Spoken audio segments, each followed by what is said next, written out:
Welcome on board Nitesh Mittersen as well, the joint MD and CEO at Nazara Technologies, joining in on the show right now. Nitesh, hi, morning. Good to have you on the show. Let's first talk about the GST meeting, which happened over the weekend, but the outcome wasn't quite favorable, or I would say neutral for the gaming industry. What are your views, and by when is it that you expect some clarity to come by? I think it is, in the next GST meeting, hopefully this matter of gaming will be taken over. And we are, as an industry, very hopeful that a positive view and a constructive, supportive view will be taken for the industry. I think the gaming industry opportunity in India remains very large. India can become a global player in this space. And in our past interactions, we have also seen that the government is supportive of it. So we are all hopeful that there will be positive outcome. Nitesh, what are the key industry trends you're observing in gaming right now and esports? Also, do you see the competitive landscape evolving because so many gaming startups are emerging everywhere? See, India is in a very interesting space when it comes to gaming. We have 500 million gamers today.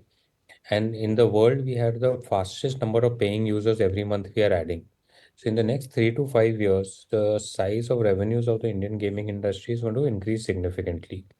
Today, Nazara is a market leader in that space. We are the only listed gaming company, and we are working with a lot of developers in India, investing in a lot of developers in India. So that this whole ecosystem becomes very strong, and we as a country are able to compete globally and become a gaming nation of the world. So I think a lot of growth potential, and we all stakeholders, whether it's private companies, whether it is developers, whether it is government, if we all come together, there's a big opportunity ahead of us to take advantage of.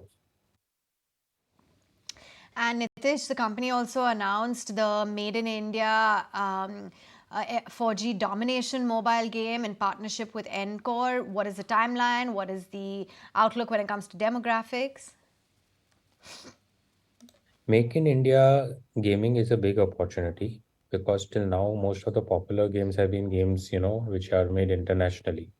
But Indian culture, contextual, localized gaming will eventually become very large. And this is one step towards that.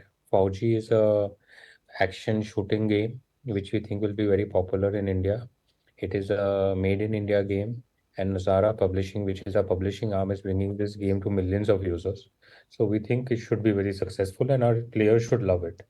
We are going to hopefully launch it in the next 2 months, and we will be anticipating, good player response. We will be able to update you more about how the customers have reacted, how the financial performance is there once the game is launched. Right. Talking about esports segment, Nodwin has made 5 acquisitions in FY24, and outlook on esports segment and revenue targets is something that we would want to understand from you. Esports is one of our critical or main areas of business. It is a very fast growing business. And Nazara, along with Nodwin, is the market leader in this space with over 80% market share. So we will continue to invest aggressively in it. We will continue to also acquire more companies in it because this is allowing us to access the youth. Today, the attention of the youth is not easy to get. And through this medium of esports, we are able to, grab the attention of the youth, which we believe is a very powerful asset to have. So we are very excited about our esports strategy. It's think of it more like the pipe to the youth, and we will continue to build it. We are also hopeful that in the current financial year, we will see very good growth in that segment. Nitish, Sportskeeda has recently acquired assets of soapcentral.co.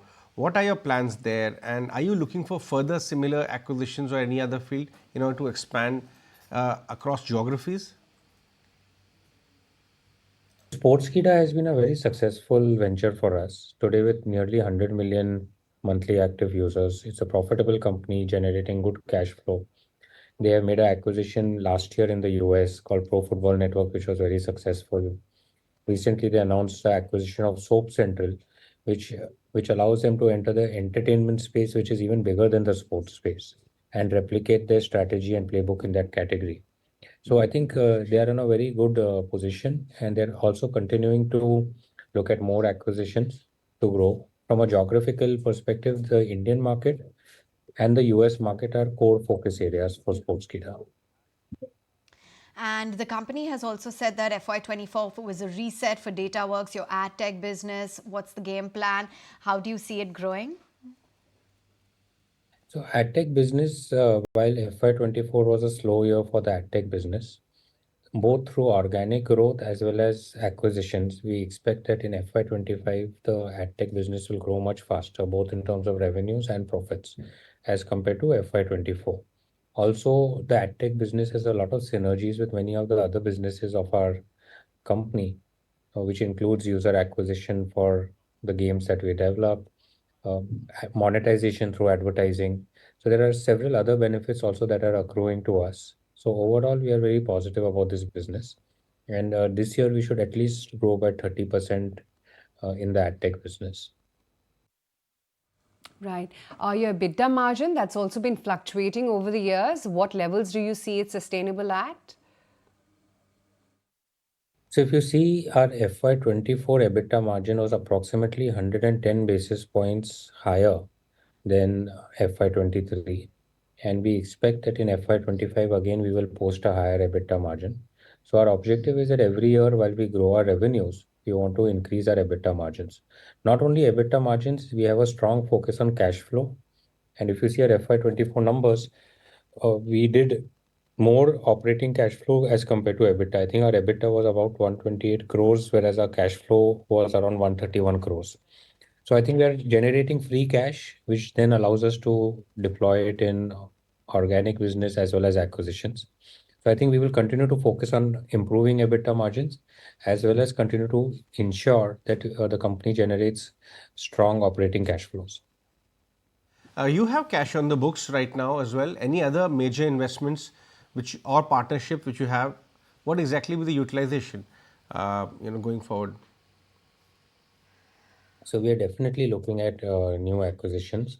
As you know, the company has raised a good amount of capital. We raised 950 crores in the previous year, and the company has a cash balance of over 1450 crores. So company is very financially in a good position to make acquisitions. And over the next few months, we will surely make new announcements around acquisitions that we have made.